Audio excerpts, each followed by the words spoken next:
አሰላሙ አለይኩም ወራህመቱላሂ ወበረካቱ። ሰላም እንዴት ናችሁ? እንዴት ከረማችሁ?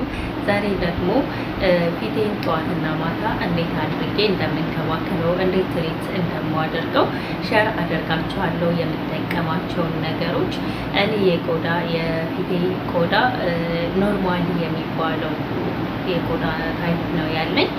ደረቅም አይደለም ኦይሊ የሚባለውም አይደለም። ስለዚህ አሁን የማሳያችሁን እኔ የምጠቀማቸውን ነገሮች እኔ የማደርጋቸውን ነገሮች ኖርማል ስኪን ያላችሁ ልጆች መጠቀም ትችላላችሁ ማለት ነው። ዛሬ እንግዲህ ኖርማል የፊት ቆዳ ላላቸው ብቻ ነው ማለት ነው ይህንን ቪዲዮ ይዤ የመጣሁት። ሌሎቻችሁ ደግሞ ያው እንግዲህ በሌላ ነገር ጠብቁኝ እና ሁሌም ቢሆን ፊታችንን ማታ ስንተኛ ትሪት ማድረግ አለብን ከመተኛታችን በፊት። እንዲሁም ደግሞ ስንወጣ ምን ማድረግ አለብን ጠዋት ላይ የሚሉትን ነገሮች በሰፊው እናያለን። ከዛ በፊት ለቤቴ አዲስ የሆናችሁ ካላችሁ ሰብስክራይብ አድርጉ፣ ቤተሰብ ሁኑ። ነባሮችን ላይክ ሼር ማድረጋችሁን አትርሱ። ለሌሎች ተደራሽ እንዲሆን ቪዲዮ አብራችሁን እስከ ቪዲዮ መጨረሻ ድረስ የምጠቀማቸው እዚህ ጋር የምታዩቸውን ነገሮች ነው። እነዚህ ነገሮች ለፊቴ የምጠቀማቸው ምርቶች ናቸው። ግን እንዴት እንጠቀማለን? ጠዋት ምንድነው የምንጠቀመው? ማታስ ምንድነው? በምን አይነት መልኩ ነው የምንጠቀማቸው የሚለውን አንድ ባንድ አሳያችኋለሁ። ማታ ከሚለው ልጀምር። ማታ ከመተኛቴ በፊት እንግዲህ አንዳንድ ጊዜ ሁሌም አይደለም፣ አንዳንድ ጊዜ ትሪት ሲሆን ደግሞ ፊቴ የተጎዳ አይነት ነገር ከተሰማኝ ስክራፖችን እጠቀማለሁ። ይሄ የኮፊ ስክራፕ ነው። የኮፊ ስክራፕን እንግዲህ መግዛት ትችላላችሁ፣ ቤት ውስጥም ማዘጋጀት ትችላላችሁ። እኔ ግን ይህ ስለተመቼ ስለወደድኩት እየገዛው ነው፣ አዘጋጅቼ አይደለም። ይሄንን በሳምንት 2 ቀን ወይ 3 ቀን እጠቀማለሁ ማታ ማታ። ወይም ደግሞ ይሄ ባለፈው ቪዲዮን ሰርቼላችኋለሁ። በጣም የምወደው እንትን ነው ይሄ በጣም የምወደው ማክስ ነው። ይሄ በጣም ተመችቶኛል። አንዳንዴ ደግሞ ይሄንን እጠቀማለሁ፣ ሁለቱን ማለት ነው። ከዛ በኋላ ግን እነዚህ ማክሶች ከመጠቀሜ በፊት ፊቴን በደንብ ታጥቤ በንጹህ ፊት ላይ ነው እነዚህን የምቀባቸው። ማታ ላይ እንግዲህ የምታጠብበት ሳሙና ይሄ ነው። ፊቴን በዚህ ነው የምታጠበው። ያው ማታ ላይ በዚህ የምታጠብበት ምክንያት ቀን ሙሉ ፊቴን የተለያዩ ነገሮች ስለሚያገኙት ለተለያየ ነገር ስለሚጋለጥ ያው በደንብ መታጠብ ስላለብኝ ይህ ሳቡን ደግሞ በደንብ ስለሚያጸዳልኝ ማታ ላይ ይሄንን እጠቀማለሁ። በዚህ ሳቡን ታጥቤ እነዚህ ያሳየኋችሁን የፊት ማስኮች እቀባለሁ ማለት ነው። ከዛ ከተወሰነ ደቂቃ በኋላ 20-30 ደቂቃ ቆይቼ እታጠባለሁ። በውሃ ብቻ ነው የምታጠባቸው፣ ምንም አይነት ሳሙና አልጠቀምም። ከታጠብኩም በኋላ እንግዲህ የምጠቀመው ይሄንን ነው። ይሄ ላክቲክ አሲድ 10% አለው። ይህንን የምጠቀመው እኔ ፊቴ ላይ ጥቋቁር ነገር ስለነበረብኝ አሁን የለም አልሐምዱሊላህ። ያን ዳርክ ስፖቶችን ስለሚያጸዳ ላክቲክ አሲድ በጣም ወዷለሁ። ይህንን እጠቀማለሁ ማታ ላይ ማለት ነው። ይህንን ከተጠቀምኩ በኋላ እንግዲህ ይህ ደግሞ ሴራቪ የአይን ክሬም ነው። አይናችን ስር ይሄ አይናችን ስር ያለው ቆዳዎች እንዳይጨማደዱ ጥቁር እንዳይሆኑ ይረዳናል።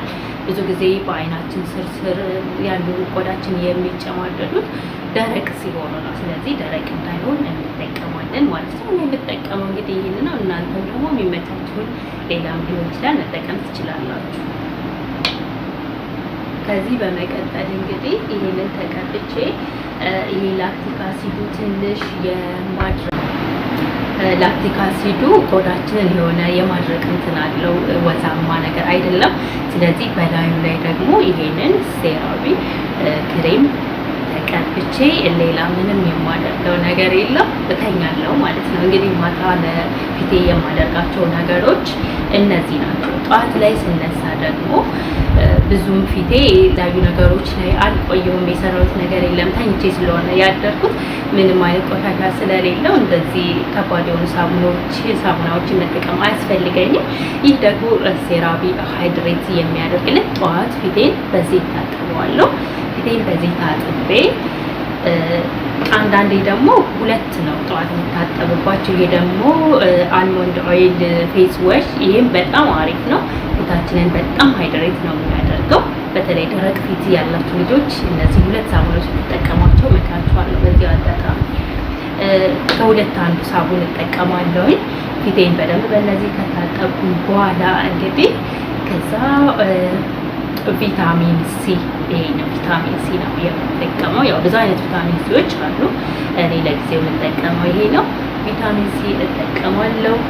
ከዛ ቪታሚን ሲ ከተቀባው በኋላ አይ ክሬሜን ያው የማታውን አሁን ጠዋት ላይ እጠቀማለሁ።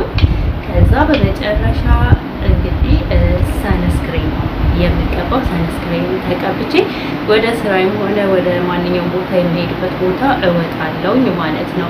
ሰንስክሪን ብዙ ጊዜ ቆዳችሁ ወዛማ የሆነ ልጆች ምንም ሳትቀቡ ታጥባችሁ ሰንስክሪንን ፊታችሁ ትቀባላችሁ።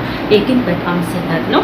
ሰንስክሪን እንግዲህ ፀሐይን ለመከላከል ሲባል የተለያዩ የኬሚካሎችን ብዙ ኬሚካሎች አሉት። ስለዚህ እነዛ ኬሚካሎች ደግሞ በንጹህ ፊታችን ላይ ሰንስክሪን ቀጥታ የምናደርግ ከሆነ ፊታችን ለፊታችን ቆዳ ያ ኬሚካል ወደ ውስጥ በመግባት አስቸጋሪ ነገር ነው። ስለዚህ ፊታችን ላይ ቀጥታ ሰንስክሪን መጠቀም የለብንም። ሰንስክሪን ከመጠቀማችን በፊት ሴረሞች ወይም ደግሞ ክሬሞችን ፊታችንን መቀባት መቻል አለብን። ይህንን እንዳትረሱ ግድ ስለሆነ ማለት ነው ፊታችንን መጠበቅ ያለብን። አንዳንድ ጊዜ በቃ ጥሩ ምርቶችን እንገዛና አጠቃቀሙን ሳናውቅ ስቴፑን ሳናውቅ ፊታችንን የምናበላሽ ልጆች አለን። በተለይ እነዚህ ምርቶች ለመጠቀም ለመግዛት የፊታችንን ታይፕ ማወቅ የመጀመሪያው ነው። ፊታችንን የቆዳ ታይፕ ካላወቅን ለኦይል የሚሆነው ደረቅ ፊቱ ያለን ልጆች ከተጠቀም ነው። ኖርማል ስኪን ያለን ደግሞ እንደዚሁ የኦይሊንግ ከተጠቀምን ለኛ ምቾት ፊታችንን ጥሩ ሊያደርግልን አይችልም። እና ብዙ ልጆች ይሄ ነገር ለኔ አልተመቸኝም፣ እንደዚህ አደረገኝ፣ እንደዚህ የሆነ ምናምን ይላሉ። ሰው ስለተጠቀመው ብቻ አይተን ዝም ብለን መግዛት የለብንም። መጀመሪያ የራሳችንን የፊት የቆዳችንን ታይፕ ማወቅ አለብን። ከዛ በኋላ በቃ የቆዳዬ ታይፕ እንደዚህ ነው እና ምን ያስፈልገኛል ብለን በፋርማሲዎች ራሱ ብንጠይቅ ለኛ የሚሆነንን ስለሚያውቁ ይሰጡናል። ግን ሳናውቅ ዝም ብለን ይሄንን የሚመስል እያልን ፎቶ እያነሳ ምናምን የሚገዛ ከሆነ ለኛ ላይሆን ስለሚችል ፊታችንን ከነበረውም በላይ ሊያበላሽብን ይችላል ማለት ነው። እና ውድ ቤተሰቦቼ እንግዲህ ይሄ ቪዲዮ ለሁላችሁም ይጠቅማችኋል ብዬ አስባለሁኝ። ሌላ ጊዜ ደግሞ ከዚህ በተሻለ እንደውም አንድ ያዘጋጀሁት ቪዲዮ አለ ስላላለቀ ነው ዛሬ ሸር ያላደረኩላችሁ። በጣም የምትወዱት ነገር አዘጋጅቼላችኋለሁ።